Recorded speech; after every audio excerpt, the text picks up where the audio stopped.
So hello and I welcome you all on keystone classes. तो आपका ये DDA ASO का जो टायर 2 हुआ था, किस तारीख को हुआ था? आपका 28 तारीख को हुआ था, 28/9/2024 को। इसके जो टायर 2 में मैथ्स आई थी, हम उसको कंप्लीट करेंगे। अभी तक चैनल पे सिर्फ डीएसएसबी की वीडियोस आती थी, अब आपको और डिफरेंट डिफरेंट एग्जाम्स की, जैसे कि हमने जीडी की वीडियोस स्टार्ट कर दी है। जीडी का जो पीवाईक्यूज, हम डील सिर्फ पीवाईक्यूज ही करेंगे अभी, ठीक है? चैप्टर वाइज वगैरह कुछ नहीं करेंगे। और जैसे जैसे एसएससी के और एग्जाम्स आते रहेंगे, क्योंकि बीच में गैप पड़ेगा आपको, क्योंकि डीएसएसबी अब एग्जाम नहीं लेने वाली 2-3 महीने, जहां तक फरवरी मार्च तक उम्मीद नहीं है। तो आपके और एग्जाम्स की भी वीडियोस आएंगी, जैसे जीडी स्टार्ट हो चुका है, उसके बाद जैसे जैसे एग्जाम देखेंगे वैसे वैसे करेंगे। अब ये टायर 2 की मैथ्स थी डीडीएएसओ की, तो मैंने सोचा इसको करवा देते हैं। और एक कमेंट आ रखी थी कि इसका जो जेजे का मेंस था उसकी भी मैथ को करवा दो, तो उसकी भी मैथ को कंप्लीट कराएंगे। इससे अभी एएसओ वाला देख लेते हैं पेपर, उसके बाद हम जेजे वाला मेंस भी करेंगे, ठीक है? और बाकी आपका जो एएस का है, जो डीएसएसबी के लिए कर रहे हैं, उनका जो एएस का है, उनका सिर्फ एक ही पेपर रहता है। सिंगल वीडियो में कोशिश करूंगा 40 क्वेश्चन सिंगल वीडियो में आपके कंप्लीट हो जाए। ये आपका कंप्लीट हो जाएगा। उसके बाद आपका वार्डन के 3-4 पेपर रहते हैं, वैसे तो सब सेम ही है, लेकिन मैं आपकी प्रैक्टिस के लिए डेली एक वीडियो डाल दिया करूंगा। 4 से 5 पेपर रहते हैं। और मैट्रन है, मैट्रन के पेपर अभी तक हमने स्टार्ट नहीं करे, बाकी सब पेपर कंप्लीट है। मैट्रन का पूरा बैच रहता है पेपर्स का, लगभग मेरे हिसाब से 12 या 13 पेपर होंगे शायद मैट्रन के, तो सारे के सारे डील करेंगे। तो ये बस आपके पेपर रहते हैं 2024 के, बाकी सब पेपर आपके कंप्लीट है A to Z। चाहे वो आपका असिस्टेंट हो, असिस्टेंट ग्रेड 3 हो, चाहे आपके वार्डन के लगभग मैक्सिमम पेपर कंप्लीट है। असिस्टेंट सुपरिटेंडेंट का एक ही रहता है, और लाइब्रेरियन वगैरह के जो पेपर थे वो सब कंप्लीट हो चुके हैं, ठीक है? तो मैट्रन रहता है सिर्फ जो प्रॉपर रहता ही है, बाकी सब पेपर कंप्लीट है। जो भी आप कमेंट करते हो कि ये पेपर करा दो या वो पेपर करा दो, 2024 के टेक्निकल, नॉन टेक्निकल, आपके नॉर्मल जो जनरल पेपर होते हैं वो, और आपके टीचिंग पेपर होते हैं वो, जितने भी हुए वो सब कंप्लीट है आपके, ठीक है? क्वेश्चन नंबर 1 पे चलते हैं, टायर 2 में जो आया था। क्वेश्चन नंबर 1 हमारा क्या कह रहा है? क्वेश्चन नंबर 1 कह रहा है, a man earns a profit of 55% by selling a pen for a certain price. एक प्राइस पे बेचने पर उसे 55% का प्रॉफिट होता है। तो सीधा सीधा मैं ये कह सकता हूँ कि अगर उसका सीपी 100 होगा, तो उसका जो एसपी होगा वो 155 होगा। भाई 55% का प्रॉफिट हो रहा है। If he sells the pen at double of the price, अगर वो डबल करके बेचता है, यानी कि SP2 की बात कर रहा है कि जितना पहले बेच रहा था उसका डबल बेचे। अगर उसका डबल बेचेगा तो 15 दूनी 30, यानी कि 310 पे बेचेगा। फिर उसने कहा कि प्रॉफिट परसेंट क्या होगा। अब इस मेंस में क्वेश्चन पता नहीं क्यों डालते हैं ऐसे। अब मैं सीधा सीधा देखूं तो 100 से जो वैल्यू है वो 310 हो रही है। कितनी बढ़ रही है? 210 बढ़ रही है। अब आप इसको अगर मेंस देने जा रहे हो तो आप इसको ऐसे तो कैलकुलेट करोगे नहीं कि सीपी 100 है मल्टीप्लाई बाय 100, मेरे को यहाँ पे 210% मिल गया। ये मेरे को देखते ही यहाँ से पता चल रहा है कि 210% ही आंसर होगा, यानी कि ऑप्शन नंबर 4 हमारा यहाँ पे करेक्ट आंसर होगा। जो भी डीएसएसबी के देख रहे हैं वो सब देखें, पेपर सिंपल उसी उसका ही है, क्योंकि इसमें एडवांस वगैरह कुछ नहीं आई थी। तो आपका सिंपल पेपर है, आप इसके भी 30 क्वेश्चन है इसमें, 30 के 30 क्वेश्चन अटेम्प्ट कर सकते हैं, ठीक है? बाकी पेपर तो मैंने 3-4 दिन पहले डाल दिया था, टाइम मेरे को अब लगा है तो मैं वीडियो अब बना रहा हूँ। क्वेश्चन नंबर 2 हमारा फ्रैक्शन का क्वेश्चन है। फ्रैक्शन का क्वेश्चन कैसा है कि 12 1/5, 13 1/5, माइनस में 6 4/5 और 5 1/5, ठीक है? मैंने बोला ये जो 1/5 है, यानी कि जो एलसीएम, ये जो पोर्शन है, ये जो है ना सब में सेम है। मैंने बोला मैं एक काम करता हूँ ना, इनको ऐसे करके लिख लेता हूँ। भाई मैं इसको ऐसे लिख सकता हूँ ना कि 12 प्लस में 1/5, इसको मैं ऐसे लिख सकता हूँ, मैं सारे नहीं लिख रहा हूँ, 13 प्लस में 2/5। चलो एक और कर देते हैं, जैसे कि मैं इसको कैसे लिख सकता हूँ, इस वाले पोर्शन को लिख सकता हूँ मैं -6 प्लस 4/5, ठीक है? क्योंकि ऐसे करके ब्रैकेट में आएगा, तो जब मैं इसे खोलने जाऊंगा तो ये जो प्लस का 4/5 होगा ये भी माइनस का हो जाएगा, यानी कि माइनस का 6 माइनस का 4/5 प्लस में 5 का 1/5 प्लस में 1/5। तो मैं एक काम करता हूँ, इसको इसको इसको इसको एक जगह जोड़ लेता हूँ, यानी कि मैं बोल देता हूँ कि 12 प्लस में 13 माइनस में 6 और प्लस में 5, इसको एक जगह जोड़ लेता हूँ। फ्रैक्शन वालों को एक जगह जोड़ लेते हैं कि 1/5 प्लस में 2/5 माइनस में 4/5, क्योंकि यहाँ पे माइनस है, और प्लस का 1/5, ठीक है? अब आगे अगर मैं देखूं तो ये माइनस घट जाएगा तो ये 6 बच जाएगा, 6 5 11 और 13 कितना हो जाएगा हमारा 23 हो जाएगा, ठीक है। और यहाँ पे प्लस हो जाएगा, बीच में प्लस का निशान आएगा। यहाँ से मैं देखो तो एलसीएम तो 5 ही है, तो 2 3 और 1 4, यानी कि ये सब प्लस होके 4 हो जाएंगे और ये माइनस का 4 है, तो यहाँ से कितना आ जाएगा हमारा, यहाँ से हमारा 0 आ जाएगा, यानी कि 24 हमारा आंसर आ जाएगा। ऑप्शन नंबर 4 हमारा यहाँ पर करेक्ट हो जाएगा, ठीक है। क्वेश्चन नंबर 2 के बाद क्वेश्चन नंबर 3 पे चलते हैं।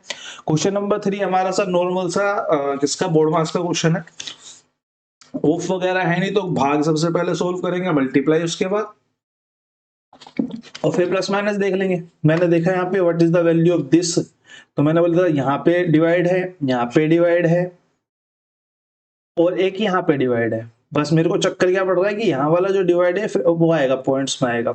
तो मैं एक काम करता हूँ, पूरी की पूरी को खोल लेता हूँ कि 15 मल्टीप्लाई 1/2, वो मल्टीप्लाई 2 और मल्टीप्लाई 1/5, ठीक है। और 5 से इसको काटेंगे तो 3 बार, 3 दूनी 6, यानी कि इस पूरे की वैल्यू कितनी आ गई 6। जब मैं इसको बोलता हूं तो 2 तिया 6 चला जाएगा, 3 की 3 में मल्टीप्लाई हो जाएगी तो ये 9 हो जाएगा, ठीक है। और बीच में माइनस का निशान है, और यहां से करूंगा तो 11 तिया 33, यहाँ पे प्लस का निशान है। तो 6 और 3 9, और 9 में से 9 गए तो यहाँ पे हमारा सब कुछ कट कटाई कितना आ जाएगा, ऑप्शन नंबर 2, यानी कि आपका 0 आंसर यहाँ पे आ जाएगा, ठीक है। क्वेश्चन नंबर 3 के बाद क्वेश्चन नंबर 4 पे चलते हैं। क्वेश्चन नंबर 4 हमारा कह रहा है मोहन की आयु उसके पुत्र की आयु की 4 गुना है। मोहन की जो आयु है, पहली स्टेटमेंट में मेरे को क्योंकि रेशो दे दिया मैं तो लिखता हुआ चलता हूँ, उसका जो सन है उनकी एज का जो रेशो है 4 और 1 का है। 3 वर्ष बाद मोहन की आयु उसके पुत्र की आयु की 3.5 गुना हो जाएगी। 3.5 गुना का क्या मतलब होता है, 3 से 1/2 यानी कि 7/2, यानी कि अगर मोहन की 7 हो जाएगी तो उसके सन की कितनी हो जाएगी, 2 हो जाएगी, ठीक है। मैंने बोला यहाँ लिख लेते हैं और किसकी को, सन की को यहाँ लिख लेते हैं। 7 और 2 का रेशो हो जाएगा। मोहन की वर्तमान आयु ज्ञात करो। अगर आपने मेरे से पहले देखा है तो आपको ये पता होगा हम कैसे करते हैं कि इसने 3 वर्ष बाद बोला है, इस 3 को बीच में डाल देते हैं जितना भी गैप है, इस रेशो के बीच में जितना भी गैप है उसको हम बीच में डाल देंगे। हम इनका अंतर लेंगे कितना है 5, इस 5 की मल्टीप्लाई किस में कर लेंगे, इस 5 की मल्टीप्लाई कर देंगे इसमें, और इसको लिख लेंगे यहाँ पे साइड में 5 × 3 यानी कि 15, ठीक है। अब यहाँ से क्रॉस मल्टीप्लाई करेंगे किसका, इस 2 की, इस 4 की, इसको यहाँ पे लिखेंगे 8, इस 7 की और इस 1 की, इसको लिखेंगे यहाँ पे। अब इन दोनों का जो अंतर है, किन दोनों का भला, इन दोनों का अंतर 8 और 7 का जो अंतर है, यानी कि 1 से इसको डिवाइड कर देंगे, यहाँ पे हमारी 1 रेशो की वैल्यू आ जाएगी। 1 रेशो की कौन से वाले की, इस वाले रेशो की। यहाँ पे 1 की वैल्यू जो है 15 है, तो यहाँ पे मैं सीधा सीधा बोलूंगा इसकी वैल्यू कितनी हो जाएगी 60, इसकी वैल्यू कितनी हो जाएगी 15, लेकिन आएगी इसमें मल्टीप्लाई करके, नीचे वाले में मत करना, ठीक है। मोहन की वर्तमान आयु ज्ञात करो। मोहन की वर्तमान आयु कितनी है, मोहन की वर्तमान आयु 4 ही थी अनुपात में, यानी कि 60 हमारा यहाँ पे राइट आंसर हो जाएगा। ऑप्शन नंबर 2 हमारा यहाँ पे करेक्ट हो जाएगा। क्वेश्चन नंबर 5 पे चलते हैं। The average weight of WXY is 41 if the average weight of W and X is 39 and the average weight of X और Y is 35। ठीक है, मेरे को 3 इक्वेशन दी हुई है, मैं लिख लेता हूँ। मैंने बोला WXY का जो वेट है, जो एवरेज है, मैं ऐसे करके लिख लेता हूँ, एवरेज है तो डिवाइडेड बाय 3 होगा, इज इक्वल टू 41 के, ठीक है। फिर इसने मेरे से बोला W प्लस X का जो एवरेज वेट है वो 39 है, एवरेज है 2 का है तो 2 से डिवाइड हो जाएगा। तीसरी इक्वेशन में मेरे से कहा कि x और y का जो एवरेज वेट है वो 35 है, x प्लस y का जो एवरेज वेट है यानी कि 2 से डिवाइड होगा, और ये जो है वो 35 है। अब इसने मेरे से कहा कि x का वेट बताओ। मैंने बोला WXY का टोटल वेट मैं यहां से निकाल सकता हूं, WXY का मैं यहाँ पे टोटल वेट निकाल सकता हूँ, W plus x plus y, क्योंकि यहाँ से 3 मल्टीप्लाई में चला जाएगा, टोटल वेट हमारा कितना आ जाएगा 123 आ जाएगा, ठीक है। और यहाँ से अगर मैं निकालूं W और X का, W प्लस एक्स का, तो यहाँ से मेरे को मिलेगा 9 दूनी 18 का 8, एक हासिल 3 2 1 6 7। यहाँ से मेरे को किसका मिलेगा, यहाँ से मेरे को x प्लस में y का मिलेगा, ठीक है। x प्लस में y का मिलेगा, कितना मिलेगा 70। मैंने यहाँ पे देखा कि मेरे से x का वजन पूछा हुआ है और x का ही पूछ सकता है, पूछेगा भी x का ही, ठीक है। मतलब और भी निकाल सकते हैं, ऐसी कोई बात नहीं है, लेकिन जनरली x का ही पूछता है, ठीक है। मैंने बोला यहाँ पे मेरे को x दिख रहा है, यहाँ पे मेरे को x दिख रहा है, ठीक है। यहाँ पे WXY है, यहाँ पे 2 बार x है, अगर मैं इन दोनों को जोड़ दूं यानी कि 148 और इसमें से घटा दूं, इसको घटा दूं 123 को, तो मैं x नहीं निकाल लूंगा क्योंकि मेरे पास 2 बार x था यहाँ पे। मैंने 148 को घटा दिया किस में से, 123 को घटा दिया 148 में से, तो मेरा जो आया कितना आया हमारा 25 kg। ये हमारा कौन आएगा जो कि हमारा एक्स्ट्रा है, कौन एक्स्ट्रा था यहाँ पे x एक बार एक्स्ट्रा था, तो यहाँ पे 25 kg हमारा राइट आंसर हो जाएगा ऑप्शन नंबर 2। क्वेश्चन नंबर 5 के बाद क्वेश्चन नंबर 6 पे चलते हैं क्योंकि बड़ा पेपर है 30 क्वेश्चन का, तो थोड़ा फास्ट करेंगे। Two boys are standing on the opposite ends of a 760 metres long bridge, 760 long metre bridge है। मैंने बोला भैया ये रहा, इसने बोला if they walk toward each other का मतलब है कि एक इस तरफ से इस तरफ को, एक इस तरफ से इस तरफ को, किस किस स्पीड पे, 11 मीटर पर मिनट और 8 मीटर पर मिनट। ये 11 मीटर पर मिनट चल रहा है और ये 8 मीटर पर मिनट चल रहा है। अब जनरली क्या होता है कि क्वेश्चन में सेकंड में दिया होता है या फिर किलोमीटर में दिया होता है, यहाँ पे मीटर पर मिनट दिया हुआ है, बस इसका थोड़ा सा ध्यान रखना, ठीक है। मैंने बोला भैया 760 मीटर का पुल है, अगर मैं इनकी स्पीड की बात करूं तो स्पीड प्लस हो जाएगी यानी कि 19 मीटर पर मिनट जो है ये क्या बोलते हैं उसे, रिलेटिव स्पीड हो जाएगी इसकी। अगर रिलेटिव स्पीड इसकी 90 मीटर पर सेकेंड हो गई और 760 मीटर डिस्टेंस है, डिस्टेंस ये है, तो अगर मैं टाइम की बात करूं तो टाइम कितना हो जाएगा 760 अपॉन में 19, भाई डिस्टेंस अपॉन में टाइम, डिस्टेंस अपॉन में टाइम, काटेंगे तो 9 चौक 36 यानी कि 40 मिनट्स हमारा यहाँ पर राइट आंसर आ जाएगा ऑप्शन नंबर कितना, ऑप्शन नंबर 2 हमारा यहाँ पर करेक्ट आंसर हो जाएगा क्वेश्चन नंबर 6 का, ठीक है। क्वेश्चन नंबर 6 का क्वेश्चन नंबर 7 पे चलते हैं। The initial ratio of income and expenditure of Amit is 9:5। किस किस का रेशियो दिया हुआ है, इनकम का दिया हुआ है, एक्सपेंडिचर का दिया हुआ है। मैंने बोला इनकम को आई से डिनोट कर लेते हैं, एक्सपेंडिचर को ई से डिनोट कर लेते हैं। आप हिंदी वाले आय और व्यय पढ़ सकते हैं, नीचे आपकी पूरा क्वेश्चन दिया हुआ है। 9:5 है, 9:5 है। फिर इसने कहा his income is increased by 5%। अब जनरली क्या दिक्कत होता है, कैलकुलेशन में दिक्कत आती है, तो हम एक काम करते हैं, इनकम को 900 मान लेते हैं, 100 की मल्टीप्लाई कर लेते हैं, एक्सपेंडिचर को 500 मान लेते हैं। अगर इनकम 900 है, एक्सपेंडिचर 400 है, तो मैं सीधा सीधा यहां से कह सकता हूं कि सेविंग जो होगा वो 400 होगा। भाई 900 में से 500 खर्च कर दिए, 400 बच गए। अब इसने कहा कि आय में जो है वो 5% की वृद्धि होती है, यानी कि 5% का क्या हो रहा है, इंक्रीज हो रहा है। फिर उसने कहा कि व्यय में 15% की वृद्धि होती है, व्यय में भी 15% की वृद्धि होती है। तो इसने पूछ लिया कि नई बचत जो है 3700 है, तो आरंभिक बचत बताओ। भाई मैंने बोला इसके लिए तो मेरे को बचत निकालनी पड़ेगी रेशो के हिसाब से। मैंने बोला 900 का 5% होता है 45, यानी कि जो नई इनकम हो जाएगी वो 945 हो जाएगी। 500 का 15% होता है 15 पंजे 75 यानी कि 75, ठीक है। तो ये हमारा जो नया एक्सपेंडिचर होगा वो 575 हो जाएगा। 945 कमा रहा था, 945 कमा रहा था, 500 से 75 जो है खर्च कर रहा है, तो कितने बचा रहा होगा, तो सेविंग वो कर रहा होगा आपका 07 और 3 से 370 की सेविंग कर रहा होगा।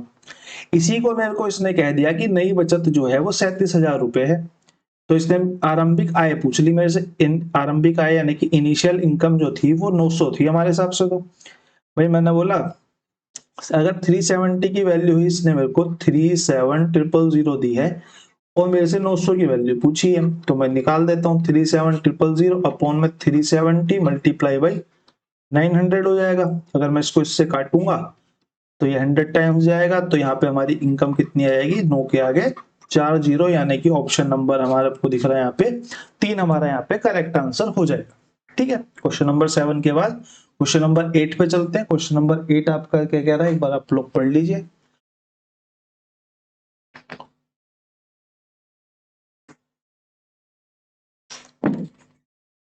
क्वेश्चन नंबर 8 आपका कह रहा है the mean of 6 8 x plus 2 10 2x minus 1 and 2 is 9। जो मीन है, जो आपका मीन है वो आपका क्या है, किसका, 6 का 8 का x प्लस 2 10 2x माइनस 1 2 का जो है वो 9 है, ठीक है। फिर उसने पूछ लिया मेरे से x की वैल्यू क्या होगी। मीन का मतलब क्या होता है, मीन का मतलब होता है एवरेज ही होता है एक तरीके से। अगर मीन का मतलब एवरेज है तो मैं ये देख लेता हूँ ना, ये 9 से कितनी ज्यादा कितनी कम है। मैंने बोला ये 9 से 3 कम है, ये 9 से जो है 1 कम है। यहाँ पे मुझे नहीं पता भैया देखो क्या है, यहाँ पे x प्लस में 2 ही है, इसको मैं ऐसे ही रहने देता हूँ। तो इस पूरे की वैल्यू जो होगी वो 9 होगी। ठीक है, इसको ऐसे ही रहने देते हैं। 10 को अगर मैं देखूं तो यहाँ पे +1 है, इसको मैं देखूं तो इसकी वैल्यू भी कुछ नहीं पता मेरे को, तो इसकी भी 9 होगी। अगर मैं इस 2 को देखूं तो यहाँ पे -7 है। मैंने बोला भैया देखो ये जो +1 है ये -1 है, ये तो आपके कट जाएंगे क्योंकि ये एवरेज से कम ज्यादा है, खत्म। मेरे पास क्या बचा, मेरे पास -3 ये बचा, -7 ये बचा, यानी कि 10 बचा। मैंने बोला भैया देखो मेरे पास जो x प्लस 2 है और प्लस में जो 2x -1 है, इसकी जो वैल्यू होनी चाहिए, एक तो 10 प्लस में 9 दूनी 18 यानी कि 18। ठीक है, 9 दूनी 18, ये वाला 9 और ये वाला 9। ठीक है, क्योंकि ये तो माइनस में ही है ना भाई, ये 9 हमारे पास है थोड़ी ना, हमारे पास तो ये है, और ये 9 हमारे पास है थोड़ी ना, हमारे पास तो माइनस है, ये 2x -1 है। तो इन दोनों का प्लस वैल्यू जो होनी चाहिए वो इसके बराबर होनी चाहिए। अब हमारा x की वैल्यू यहाँ से इजिली निकल जाएगी।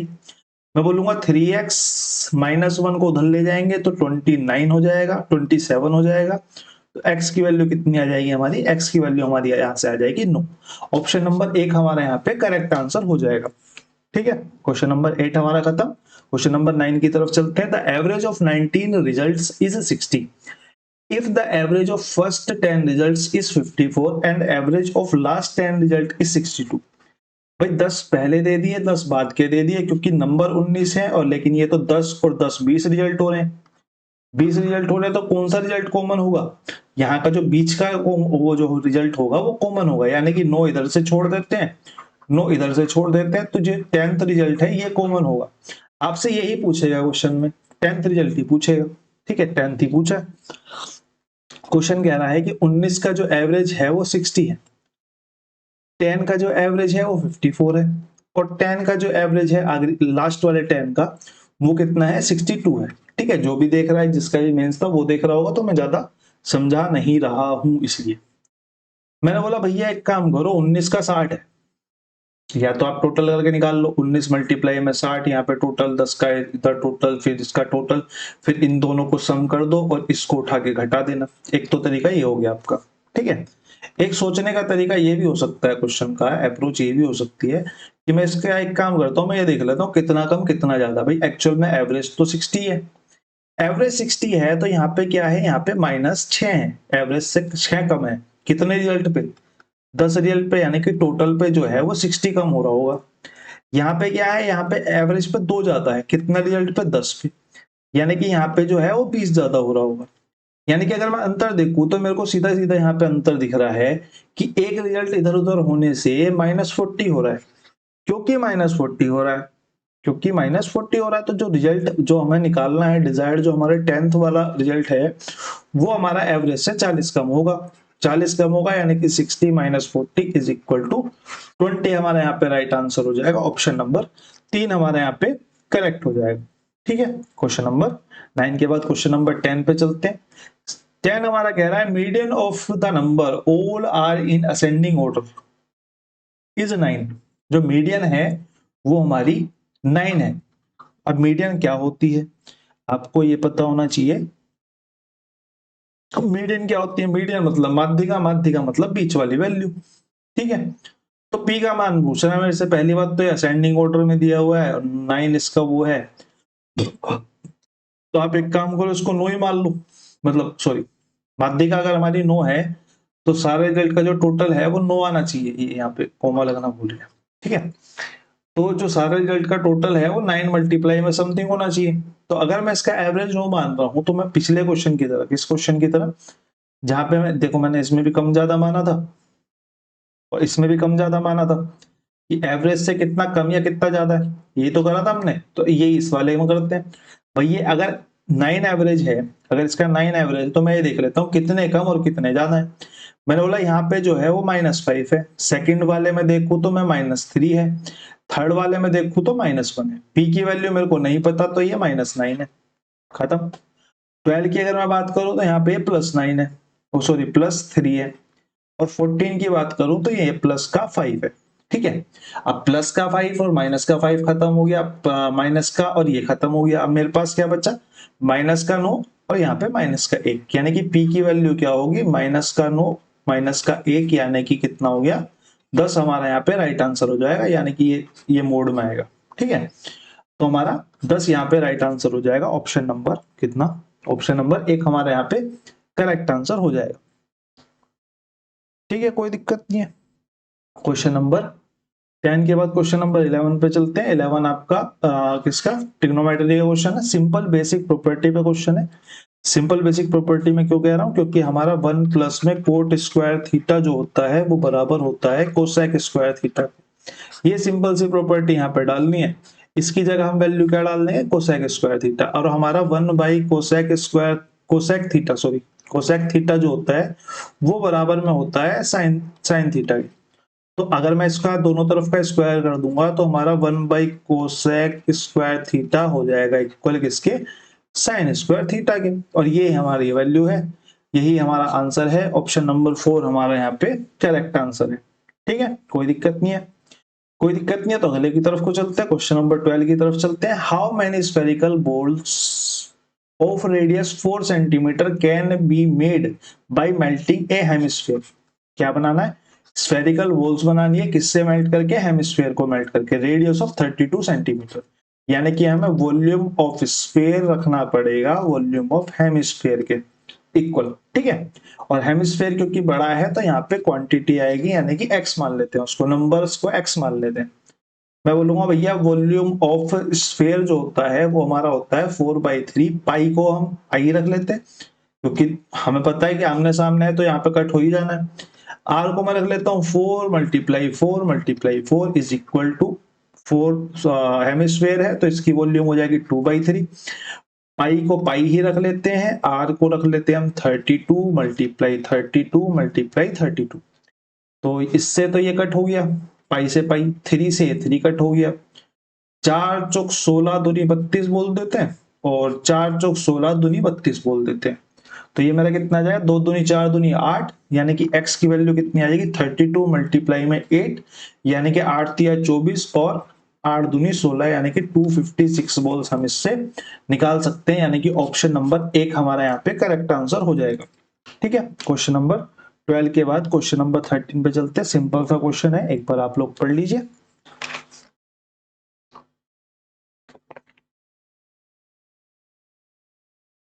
Shyam alone can do a work in 40 days working 2 hours daily. अब यहाँ पे मेरे को यहाँ क्या दिया हुआ है, एक तो मेरे को यहाँ पे डेज दिए हुए हैं और मेरे को यहाँ पे आवर्स दिए हुए हैं। ठीक है, डेज दिए हुए हैं और आवर्स दिए हुए हैं।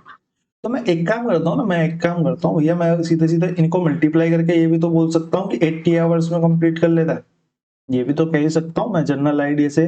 अगर मैं पहली लाइन को देख के सोचूं तो 80 आवर्स में भी तो कंप्लीट करता है। ठीक है, Sheela can do the same work 60 days 2 hours daily. 60 days अगर मैं शीला की बात करूं तो शीला 60 डेज में काम करती है और पर दिन 2 घंटे काम करती है, यानी कि 120 आवर्स में कंप्लीट करती है। How many hours do they need to work together do the same work in 12 days। 12 दिन में करने के लिए उन दोनों को कितने घंटे काम करना पड़ेगा। मैंने बोला भैया अगर मेरे को पहले टोटल वर्क निकालना पड़ेगा तो मैं बोलूंगा भैया श्याम है, एक है शीला, शीला ये वाली शीला है। ठीक है, ये 80 आवर्स में कंप्लीट करता है और ये 120 आवर्स में कंप्लीट करती है। तो मैं टोटल वर्क यहां से निकाल सकता हूँ, दोनों का एलसीएम लूंगा तो कितना आ जाएगा 24 240, 8 तिया 24 और 12 दूनी 24, और इनका जो टाइम वर्क हो गया, वर्क डन बाई डिफरेंट क्या बोलते हैं उसे, वर्क डन बाई इंडिविजुअल। तो ये हमारा 3 और 2 हो गया, ये 3 काम करता है, 2 काम करता है। आगे मेरे से बोल रहा है कि कितने दिन में कंप्लीट कराना है, कितने दिन में कंप्लीट कराना है भैया, 12 दिनों में कंप्लीट कराना है। मैंने बोला भैया 240 काम है, 12 दिन में कंप्लीट करना है, तो इनको डेली 20 वर्क करना पड़ेगा। अब ये तो लेकिन कुल मिला के एक दिन में 5 काम कर रहे हैं, 5 काम कर रहे हैं तो इन्हें कितने घंटे काम करना पड़ेगा भाई, 5 काम कर रहे हैं तो कितने घंटे काम करना पड़ेगा, x मान लेते हैं उसको, तो 20 और 5 से काटेंगे तो x की वैल्यू कितनी आ जाएगी 4 आवर्स। हमारा यहाँ पर राइट आंसर हो जाएगा, ऑप्शन नंबर 1 हमारा यहाँ पे करेक्ट आंसर हो गया। क्वेश्चन नंबर 13 के बाद क्वेश्चन नंबर 14 पे चलते हैं। क्वेश्चन नंबर 14 हमारा कह रहा है कि JKL can complete a piece of work in 30, 36, 45 days. तीनों दिए हुए हैं, मैं सीधा सीधा दूसरी लाइन बाद में पढ़ूंगा। सबसे पहले मैं इनका टोटल वर्क ही निकाल लेता हूँ। जे कितना 30, ये हमारा 36, ये हमारा 45। अगर मैं इनका एलसीएम लेता हूं तो वो आ जाएगा हमारा 180। 3 6 18 और ये आ जाएगा 5 और ये आ जाएगा हमारा कितना 45 दूनी यानी कि 4। तो ये इंडिविजुअल वर्क हो गया, ये हमारा टोटल वर्क हो गया और ये हमारा टाइम हो गया। ठीक है, फिर उसने कहा उन तीनों ने एक साथ काम करना शुरू करा, लेकिन 9 दिन के बाद सबसे पहला बंदा कौन छोड़ के गया? जे छोड़ के चला गया। तो मैं एक काम करता हूँ, सबसे पहले 9 दिन का काम निकाल लेता हूँ। एक दिन में जे जो है वो 6 काम करता है, के 5 करता है और एल जो है वो 4 करता है। तो 9 दिन में कितना काम कंप्लीट कर लेंगे? 6 4 10 और 5 15। 15 छिक्का 90, 15 7 105, 15 8 120 और 15 दिन में 135, यानी कि 135 काम तो ये 9 दिन में कंप्लीट कर चुके हैं। ठीक है, बचा कितना काम है? मैंने बोला भैया बच्चा जो है वो 45 काम बचा हुआ है। 45 काम अब कौन करेंगे? क्योंकि जे तो चला गया, जे चला गया है तो के और एल करेंगे। अब के और एल करेंगे तो सही, लेकिन क्या कर रहे हैं ये देख लेते हैं। फिर उसने कहा कि एल शेष कार्य को पूरा करता है। ओ सॉरी, के ने काम पूरा होने से 9 दिन पहले काम छोड़ दिया, लेकिन भैया के तो पहले छोड़ दिया। जब उसने पहले छोड़ दिया तो हम वर्क को प्लस कर देते हैं। किसके वर्क को? भाई जो छोड़ के गया उसके वर्क को। 9 दिन पहले इसने छोड़ा है तो 9 दिन में कितने काम कर लेता? 9 दिन में 9 पंजे 45 काम कर लेता। तो हम इस 45 काम को टोटल वर्क में प्लस कर देंगे। अगर हम टोटल वर्क में प्लस कर देंगे तो हमारा अब टोटल वर्क जो बचेगा वो हमारा बचेगा 90। 45 प्लस में 45। अब इसे जे और के से करा देते हैं। भाई जे प्लस के से करा देते हैं, सॉरी के प्लस एल से करा देते हैं।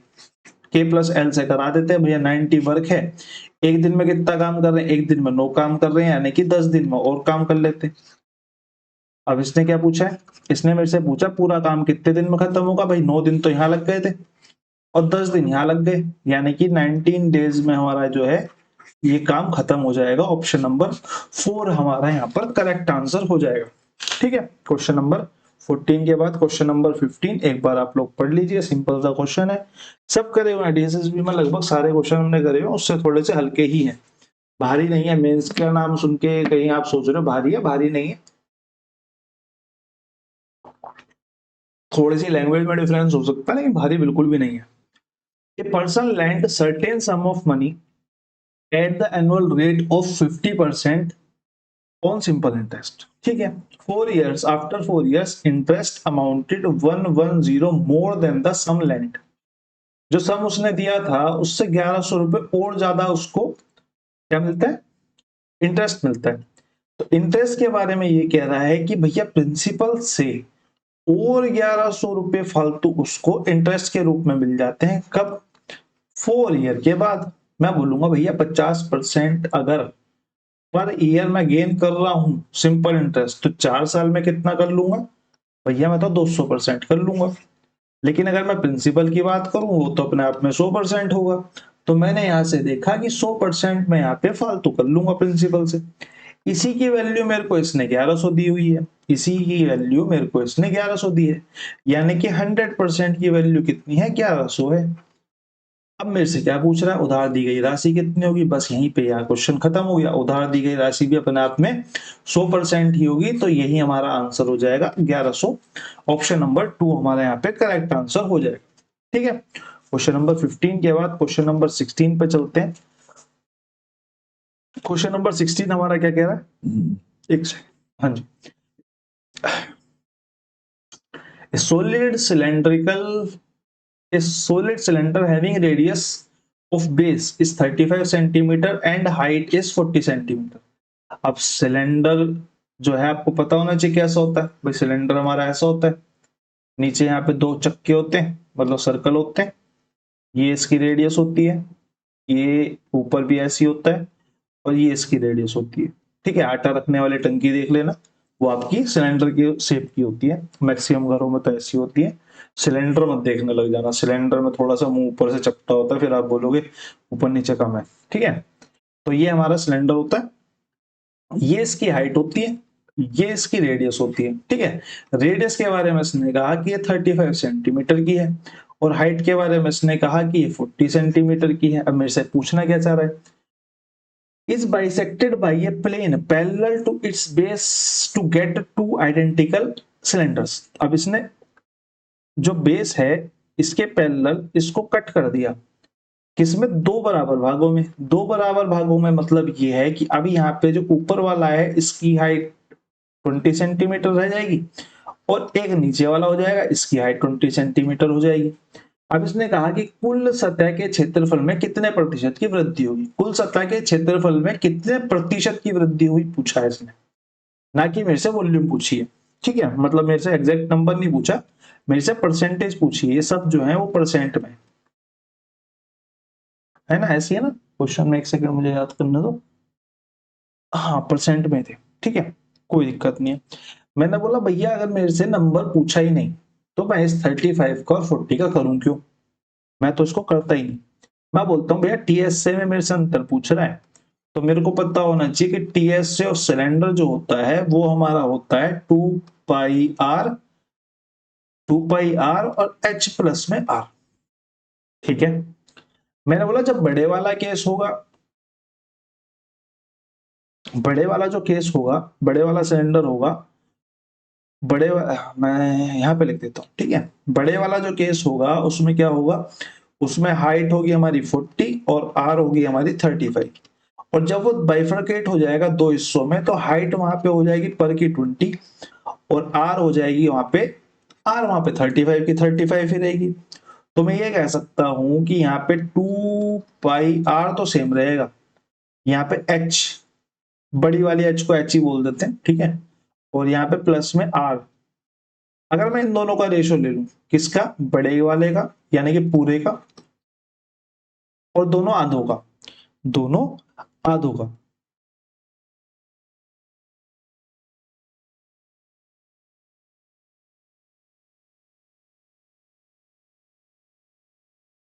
एक सेकेंड को ना,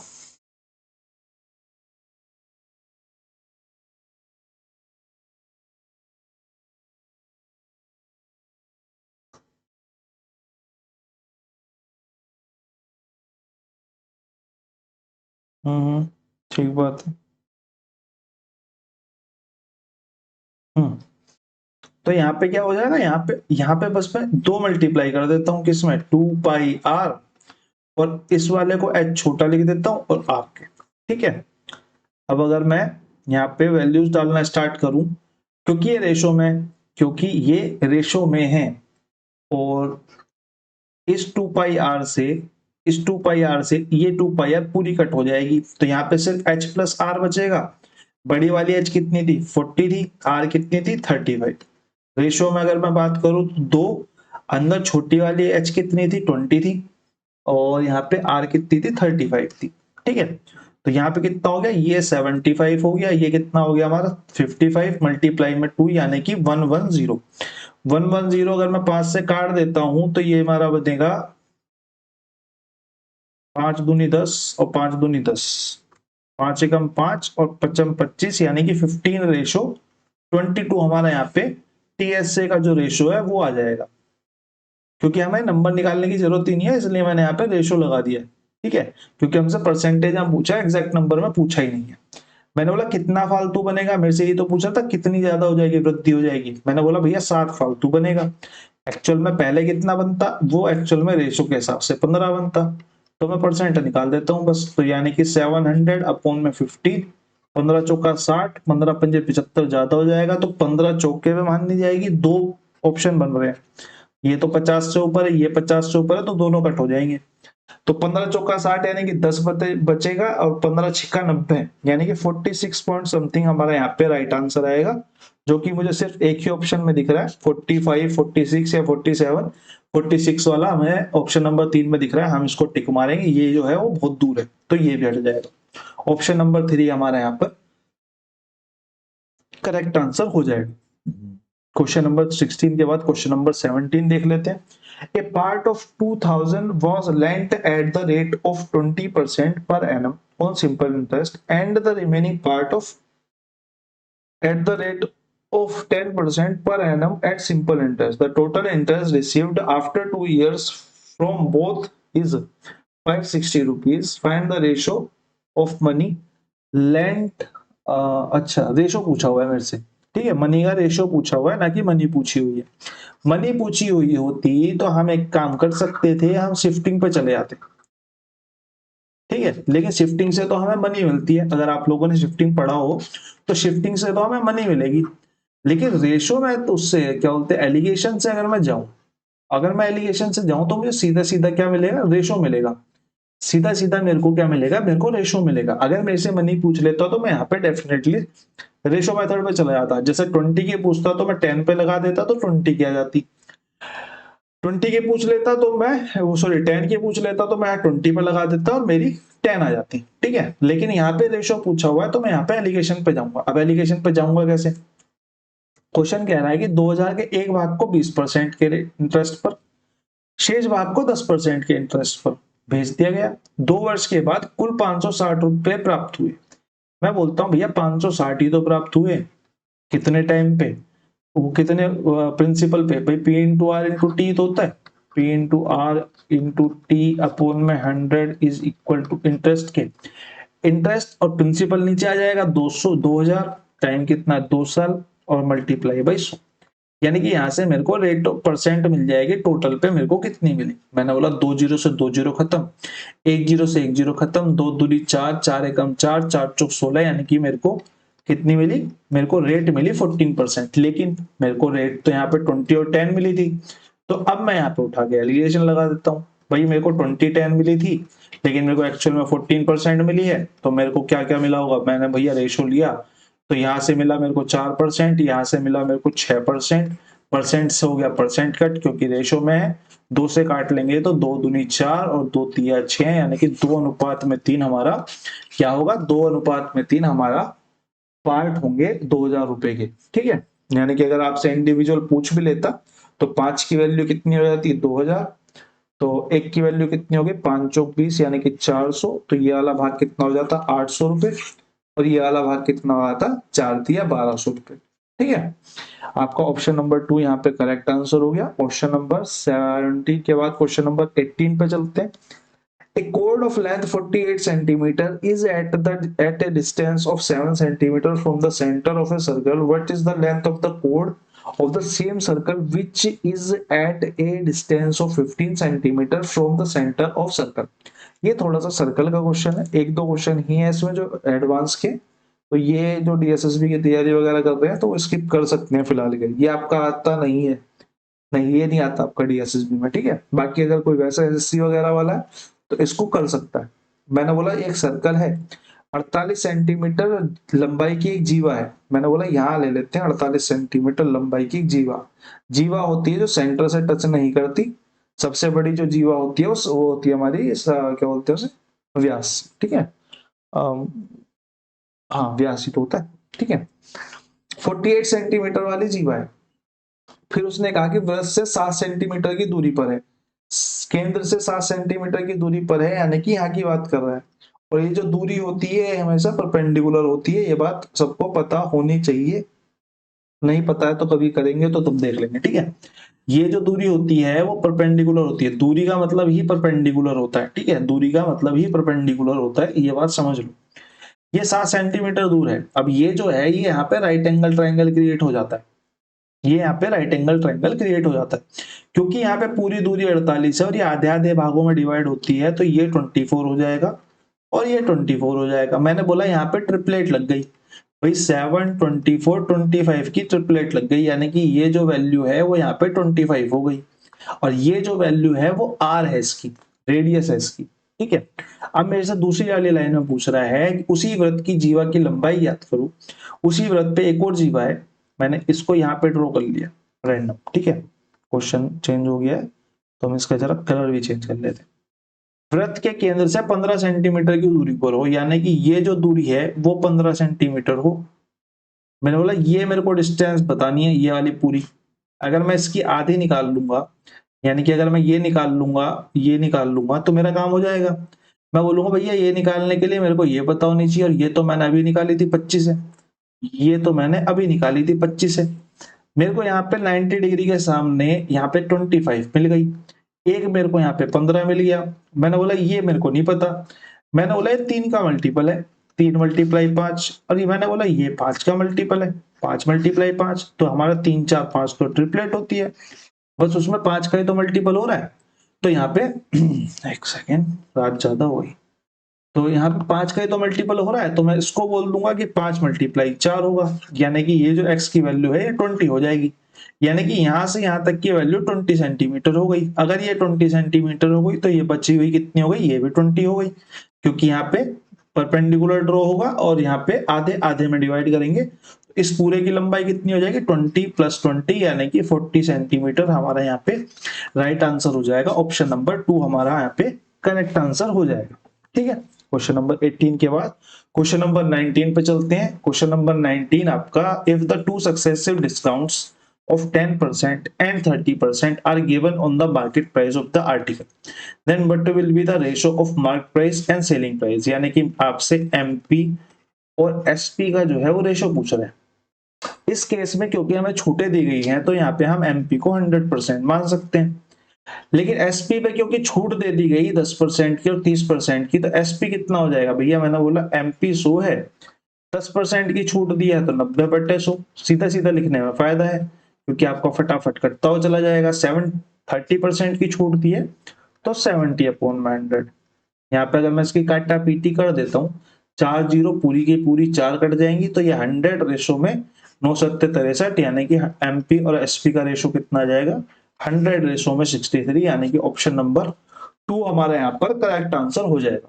क्वेश्चन नंबर 19 सिंपल सा क्वेश्चन था, आपको रेशो में लिखना था, बस अलग अलग निकालना नहीं था। क्वेश्चन नंबर 19 के बाद क्वेश्चन नंबर 20 देख लेते हैं। क्वेश्चन नंबर 20 कह रहा है the greatest 4 digit number which is exactly divisible by 15 24 25 40 and 75। ये एलसीएम एचसीएफ का सिंपल से कॉन्सेप्ट पे क्वेश्चन है। यहाँ पे आपको कुछ नहीं करना, इसका एलसीएम लेना है, इन सब का एलसीएम लेना है, फिर क्योंकि 4 अंकों की सबसे बड़ी संख्या दे रखी है तो आपको उस एलसीएम से 4 अंकों की सबसे बड़ी संख्या यानी कि 9999 को डिवाइड करना है, और जो भी रिमाइंडर आएगा उसको 9999 में से रिमाइंडर को माइनस कर देना है। यहाँ पे आपका आंसर आ जाएगा। मैंने क्वेश्चन पूरा फ्रेम कर दिया है, बस आप लोग वो आंसर निकाल के दे दो और काम खत्म हो जाएगा। मैं आपको बता देता हूँ एक और तरीका, एक छोटा सा तरीका और बताता हूँ। 2 ऑप्शन यहाँ पे एलिमिनेट हो जाएंगे क्योंकि यहाँ पे 5 है, यहाँ पे तो 5 का जो भी एलसीएम आएगा या तो 5 आएगा उसके लास्ट में या तो फिर वहां पे 0 आएगा। अगर 5 और 0 आएगा तो यहाँ पे जो लास्ट की संख्या होगी वो या तो 0 हो सकती है या तो 5 हो सकती है। तो यहाँ पे अगर आपके पास 1 ही सेकंड या 2 ही सेकंड बच रहे हैं तो आप इस तरीके से 2 एलिमिनेट कर सकते हो और 9600 यहाँ पे राइट आंसर लगा सकते हो। ठीक है, बाकी मुझे नहीं पता इन दोनों में से आंसर कौन सा है, तो ये आपके होमवर्क का क्वेश्चन हो गया, क्वेश्चन नंबर 20। ठीक है, क्वेश्चन नंबर 21 देख लेते हैं। क्वेश्चन नंबर 20 आपका बेसिक सा क्वेश्चन है, ये आपका डीएसएसबी में भी आता है। ठीक है, कहीं आप इसको भी स्किप करो, ये क्वेश्चन आपका डीएसएसबी में बनता है।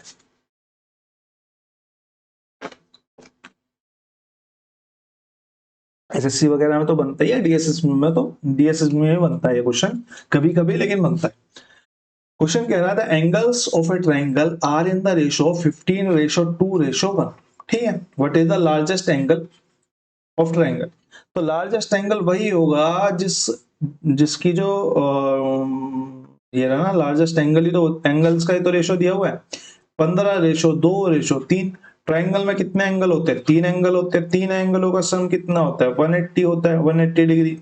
अब मेरे को यहाँ पे 15 2 17 18 दिया हुआ है भाई, 18 मेरे इनके रेशो के हिसाब से सम है, एक्चुअल में 180 होता है, तो मैं बोल सकता हूँ कि 15 की वैल्यू निकालनी है मुझे, तो क्योंकि लार्जेस्ट पूछा है 15 की वैल्यू निकाल देते हैं। 180 डिवाइडेड बाई 18 मल्टीप्लाई बाई 15, यानी कि यहाँ से कट होके कितना आ जाएगा 150 डिग्री आपका यहाँ पर राइट आंसर हो जाएगा, जो कि हमें दिया हुआ है किसमें, जो हमें दिया हुआ है ऑप्शन नंबर कितने में दिया हुआ, ऑप्शन नंबर 1 में। ठीक है, क्वेश्चन नंबर 21 के बाद क्वेश्चन नंबर 22 पे चलते हैं। देखो ये क्वेश्चन मैंने अभी लगभग जो एएस की क्लासेस हुई हैं उसमें हर दूसरी क्लास में 2 से 3 बार पढ़ा है। ठीक है, 2 से 3 बार ये कॉन्सेप्ट करा है। तो ये आपका टीएसए ऑफ क्यूबॉइड पे क्वेश्चन है। मैं आपको टीएसए ऑफ क्यूबॉइड बता देता हूँ। 2LB plus BH plus HL होता है। इसके बाद सिर्फ आपको कैलकुलेशन करनी है। इससे थोड़े से अच्छे क्वेश्चन हमने डीएसएसबी में डिस्कस करे थे, तो इस क्वेश्चन को मैं होमवर्क में रख देता हूँ। ठीक है, और बाकी अगर मैं बात करूं इसका टीएस से हो क्या सकता है, इसका अंदाजा नहीं लगाया जा सकता क्योंकि ये प्लस में भी है। अगर ये सिर्फ मल्टीपल में होता तो मैं अंदाजा तुक्का लगाता भी थोड़ा सा, लेकिन अभी तो मुश्किल हो जाएगा। अभी तो मुश्किल हो जाएगा। 22 आपको होमवर्क में हो गया। क्वेश्चन नंबर 23 पे चलते हैं। क्वेश्चन नंबर 23 आपका एसएससी का फेवरेट क्वेश्चन है और डीएसएसबी में लगभग लगभग नहीं आता। ठीक है, लगभग लगभग नहीं आता। मैं कोई गारंटी नहीं ले सकता, कभी बोर्ड का दिमाग सन के उन्होंने क्वेश्चन डाल दिया और आप आगे कमेंट सेक्शन में बोलो नहीं ऐसा क्वेश्चन तो आ गया था। तो कुछ भी हो सकता है क्योंकि ये आपका उसका मेंसुरेशन के ही पार्ट्स में आ जाता है। ये प्रॉपर ज्योमेट्री नहीं है, ये प्रॉपर मेंसुरेशन नहीं है, ये कहीं बीच का सिचुएशन पे आ जाता है। ठीक है, तो ये आ भी सकता है क्योंकि कभी कभी आपका साइन रूल पे क्वेश्चन पूछ लेता है, कोसाइन रूल पे पूछ लेता है। एक दो क्वेश्चन कभी 15-20 पेपरों में डीएसएसबी आपके साइन रूल कोसाइन रूल पे क्वेश्चन पूछ लेते हैं। तो एनीथिंग कैन बी पॉसिबल वाली सिचुएशन है, तो आप करके जा सकते हैं इस क्वेश्चन को भी। अच्छा क्वेश्चन तो नहीं कहेंगे, रिपीटेड है, बहुत ज्यादा रिपीट होता है एसएससी के अंदर। तो समबाहु त्रिभुज की दो होती हैं, एक तो इन रेडियस होती है, एक एक्स रेडियस होती है। ठीक है, इन रेडियस और outer radius, sorry outer radius, outer बोलेंगे इन एक्स, अंतर त्रिज्या बाह्य त्रिज्या बोल लो, आउटर रेडियस बोल लो। ठीक है, तो जो इन रेडियस होती है वो तो आपकी होती है कितनी, क्योंकि अंदर की तरफ, क्योंकि समबाहु त्रिभुज कैसा बनेगा, देखो समबाहु त्रिभुज बनेगा भैया ऐसा, जिसकी तीनों भुजाएं होंगी बराबर। तीनों भुजाएं, हम तीनों भुजाओं को ए और ए बोल देते हैं। यहाँ पे इसका कहीं सेंटर लोकेटेड होगा और यहां से एक सर्कल बनेगा ऐसे। ठीक है, और एक सर्कल बनेगा बाहर की तरफ ऐसे। ठीक है, अंदर वाले को हम अंत्यव्रत कह देते हैं और बाहर वाले को हम बाह्यव्रत कह देते हैं। यहाँ पे दो त्रिज्याएं बनेंगी, कौन कौन सी बनेगी भैया, एक तो बनेगी ये तो हमारी इन रेडियस है जो अंदर की तरफ वाले सर्कल की होगी। एक हमारी बनेगी एक्स रेडियस, और एक्स रेडियस बनेगी हमारी ये। ठीक है, अगर आपको थोड़े से भी ट्रायंगल के रूल्स आते हैं तो इसका रेशो हमारा होता है 2 और इसका रेशो होता है हमारा 1, यानी कि इन रेडियस और एक्स रेडियस जो होती हैं, वो आउटर रेडियस जो होती है वो आपकी 1:2 के रेशो में होती है। अगर आप इससे रिलेट कर पाएंगे तो आप मेरी बात ये भी समझ पाएंगे कि जो इन रेडियस का फॉर्मूला होता है समबाहु त्रिभुज में, वो होता है हमारा साइड अपॉन में 2√3। क्योंकि यहाँ पे 2√3 है तो मैं आउटर रेडियस को कह सकता हूं कि ये क्योंकि दुगनी होगी तो मल्टीप्लाई 2 होगा, तो आउटर रेडियस हमारी a√3 हो जाएगी, a/√3। यहाँ पे क्योंकि मेरे से इन रेडियस पूछी है तो बस मैं साइड वाले फॉर्मूले में लगा देता हूँ। a की जगह वैल्यू कितनी डाल दूंगा 12 अपॉन में a√3 कितना हो जाएगा हमारा, सॉरी 2√3 हमारा 12, यानी कि 2√3 अगर मैं इसको यहाँ से डिवाइड करूंगा तो ये आ जाएगा 6/√3। और यहाँ पे अगर मैं रैशनलाइजेशन करूंगा तो 3 दूनी 6 और यहाँ पे 2√3 हमारे यहाँ पे राइट आंसर आ जाएगा। रैशनलाइजेशन आप लोगों को करना आता ही होगा। ऑप्शन नंबर 1 हमारे यहाँ पे करेक्ट आंसर हो जाएगा, ऑप्शन नंबर 1। ठीक है, क्वेश्चन नंबर 23 के बाद क्वेश्चन नंबर 24 पे चलते हैं। ये क्वेश्चन भी डीएसएसबी में अभी आया था, डीएसएसबी का अभी एएस वाले पेपर कराया मैंने, उसमें था।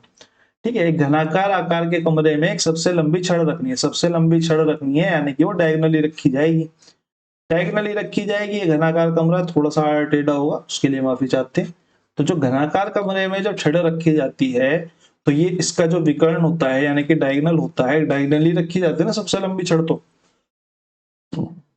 ना लंबाई पर रखी जा सकती है, ना चौड़ाई पर सबसे लंबी आएगी, ना ऊंचाई पर सबसे लंबी आएगी, डायगोनल पर सबसे लंबी आएगी। तो डायगोनल जो होता है घनाभ का वो हमारा होता है l² + b² + h²। ठीक है, अब इसी की वैल्यू मेरे को कितनी दे दी है, इसी की वैल्यू इसने मेरे को lbh की वैल्यू दे रखी है मेरे को 2, 3 और 4, 2, 3 और 4 दे रखी है। मैं डाल देता हूँ भाई, 2 दूनी 4, 3 तिया 9 और 4 चौक 16, 16 और 9 25 और 4 29, यानी कि √29 हमारी किसकी वैल्यू आ जाएगी, डायगोनल या सबसे लंबी छड़ की वैल्यू।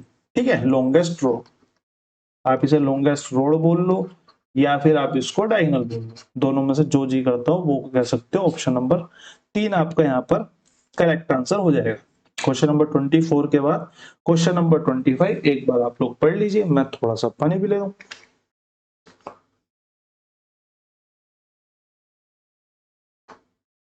और डाउट भेजने थे कि राकेश भाई को, और उन्होंने डाउट नहीं भेजे अभी तक। मैं जब ये क्लास रिकॉर्ड कर रहा हूँ अभी तक की डेट में तो मेरे पास डाउट आए नहीं है। टेलीग्राम पे मैंने आपको मैसेज डाल दिया था, आप देख के कर सकते हैं रिप्लाई, वरना फिर मैं डाउट वाली क्लास बना दूंगा। फिर पता नहीं, मैं भी आलसी आदमी हूँ, पता नहीं फिर कब बना पाऊँ ना बना पाऊँ। ठीक है, क्वेश्चन नंबर 25 पे चलते हैं। A student obtained equal marks in English and history. English और हिस्ट्री में जो है उसके इक्वल मार्क्स है। यहाँ तो भैया इक्वल इक्वल लेकर आ गया ये। बताओ, इंग्लिश और हिस्ट्री का कोई मेल भी नहीं है, फिर भी फिजिक्स और केमिस्ट्री होता तो समझ में भी आता। The ratio of marks in history and mathematics. अब हिस्ट्री और मैथमेटिक्स का रेशियो इसने मेरे को दे दिया 5:4। और पिछली वाली से मेरे को पता है इंग्लिश और हिस्ट्री का जो रेशियो है वो मार्क्स है वो बराबर है। तो मैं यहाँ से बोल सकता हूँ कि जो इंग्लिश है इसका भी जो रेशियो होगा वो 5 ही होगा, क्योंकि हिस्ट्री का 5 है। अगली बार इसने कहा scored and aggregate 70% in all 3 subjects, और मैक्सिमम मार्क्स जो इस सब्जेक्ट का है वो 100 है। मैंने बोला अगर 70% ले रहा है 100 में से तो 70 नंबर ले रहा होगा, और एग्रीगेट एवरेज है यानी कि 3 का, तो तीनों में टोटल 210 नंबर ले रहा होगा। तीनों में 210 नंबर ले रहा होगा। अब मेरे से क्या पूछ रहा है, मेरे से ये भाई साहब पूछ रहे हैं कि उन्होंने इतिहास में कितना स्कोर करा, हिस्ट्री में कितना स्कोर करा, ये पूछ रहा है। मैंने बोला मेरे हिसाब से टोटल 14 स्कोर करा, लेकिन एक्चुअल में तो 210 करा। मेरे को 5 की वैल्यू निकालनी है, तो 210 बटे में 14 मल्टीप्लाई में 5, 7 या 21 यानी कि 30, 7 दूनी 14, 2 से कट जाएगा 15, 15 पंजे 75 यानी कि 75 हमारा यहाँ पर करेक्ट आंसर आ जाएगा। ऑप्शन नंबर कितना, ऑप्शन नंबर 2 हमारा यहाँ करेक्ट हो जाएगा।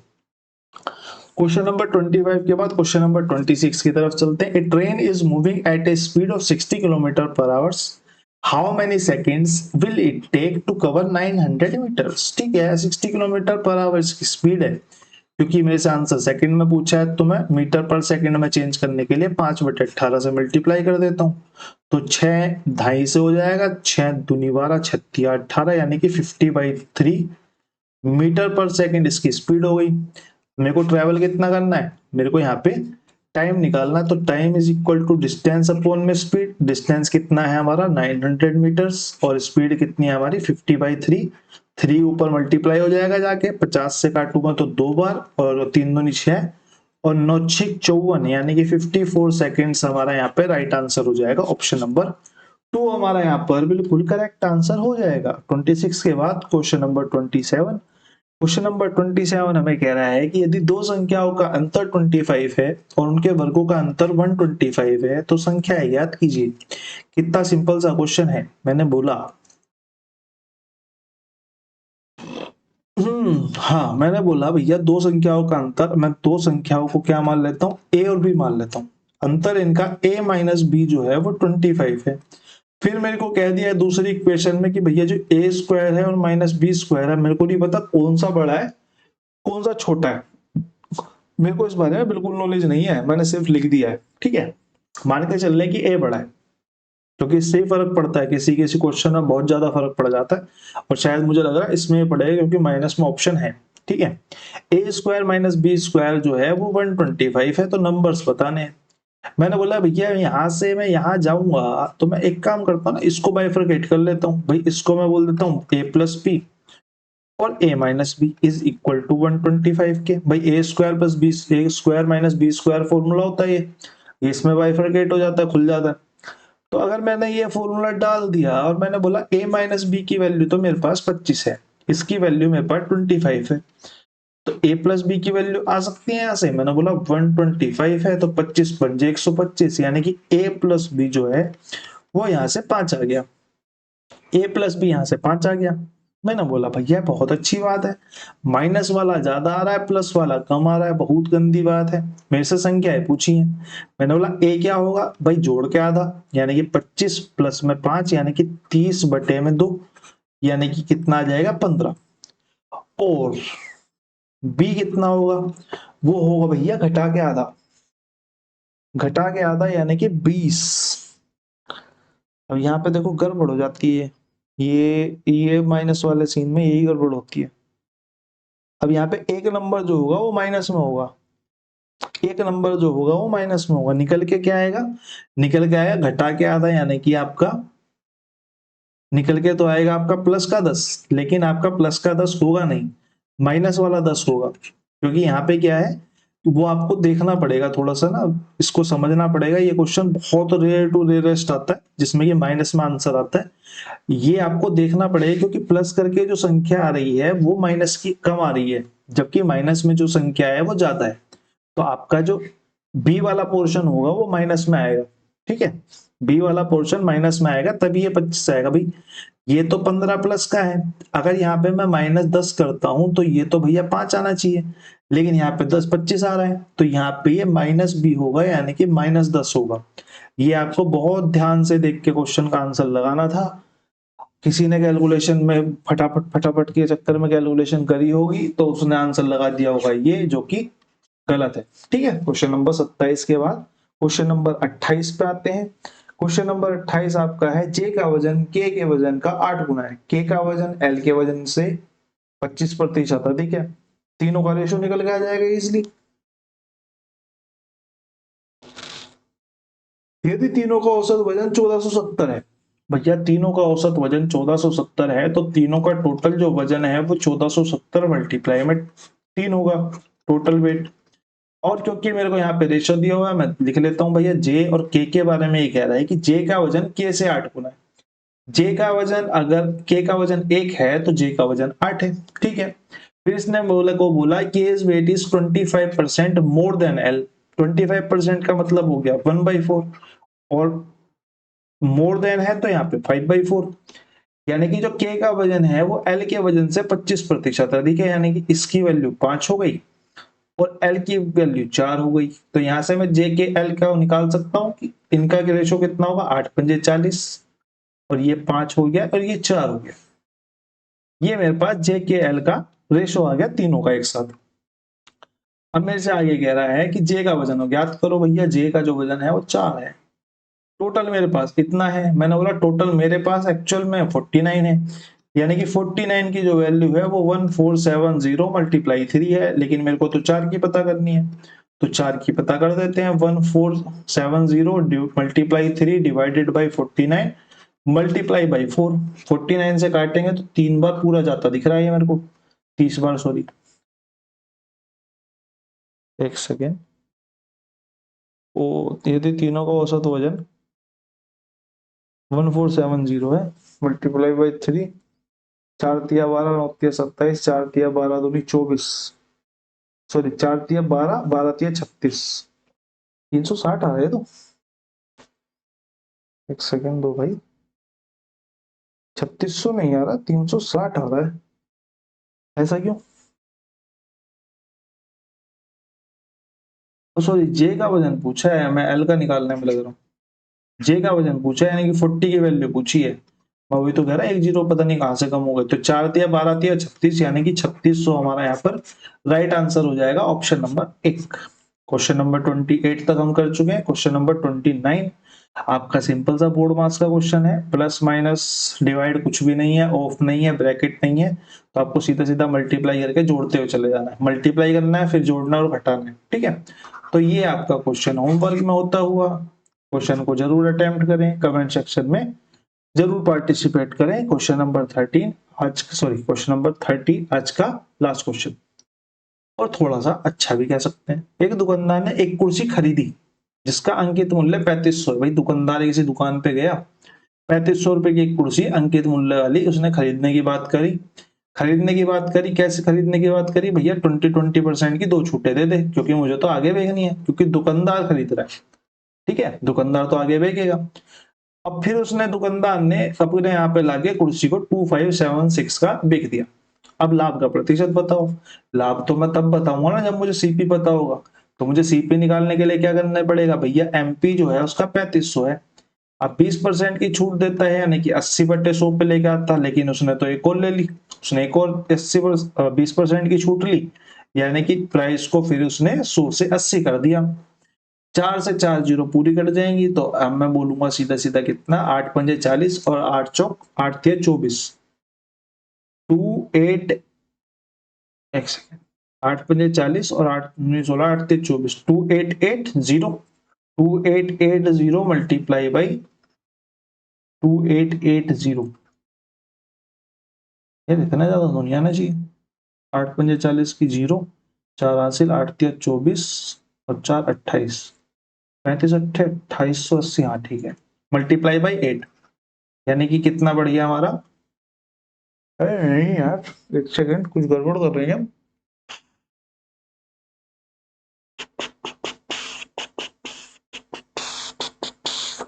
गड़बड़ तो हम कुछ नहीं कर,